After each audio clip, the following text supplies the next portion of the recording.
श्री ब्रह्मचैतन्य गोंदवलेकर महाराज यांचे प्रवचन. भगवंतापाशी मागणे मागताना काय मागाल? तुम्ही त्याच्याजवळ नामाचे प्रेमच मागा, दुसरे काही मागू नका. देवाजवळ मागणे मागताना चूक होऊ नये. एखाद्या शिक्षकाने विद्यार्थ्यांना वर्षभर उत्तम रीतीने शिकवले. परीक्षेच्या वेळी परीक्षक कोणते प्रश्न विचारण्याचा संभव आहे हे सांगून त्यांची उत्तरेही सांगून ठेवली. पण परीक्षक घ्यायला आला असता प्रश्नांची उत्तरे विद्यार्थ्यांनी द्यायची असतात. तिथे शिक्षक हजर असला, विद्यार्थी उत्तर चुकीचे देतो आहे हे जरी त्याला दिसले तरी तिथे त्याला काही बोलता येत नाही. तशी माझी स्थिती आहे. म्हणून मागणे मागण्याचे काम तुम्हालाच करायचे आहे.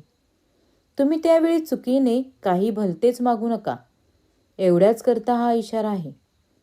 कोणतीही परिस्थिती असली तरी त्यात भगवंताचे स्मरण ठेवावे, म्हणजे बऱ्या वाईट गोष्टींचा परिणाम मनावर कमी होतो. मनुष्यावर संकटे आली की तो घाबरतो, परंतु परमेश्वराचे अस्तित्व मानणाऱ्यांनी तरी असे करणे योग्य नाही. एखाद्या लहान मुलाच्या बापाने डोक्यावर पांघरून घेऊन बागुलबुवा केला तर ते मूल भिते, पण पांघरुणाच्या आत आपलाच बाप आहे असे त्याला समजले की ते घाबरत नाही.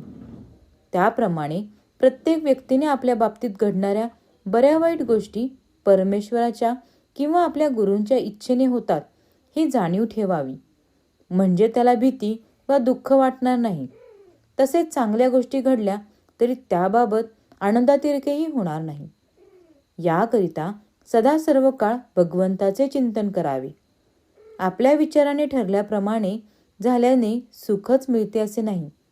काही वेळेस आपल्या विचारांच्या उलट होऊनही मागाहून तसे झाल्यानेच बरे वाटते.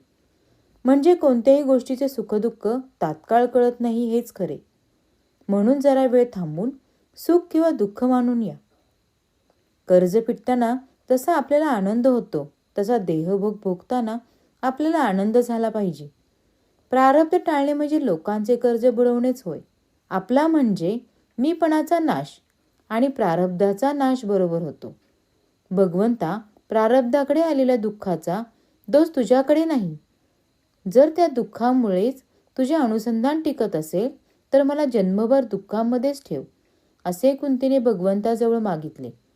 यातले मर्म ओळखून वागावे आणि काहीही करून अनुसंधानात राहण्याचा प्रयत्न करावा.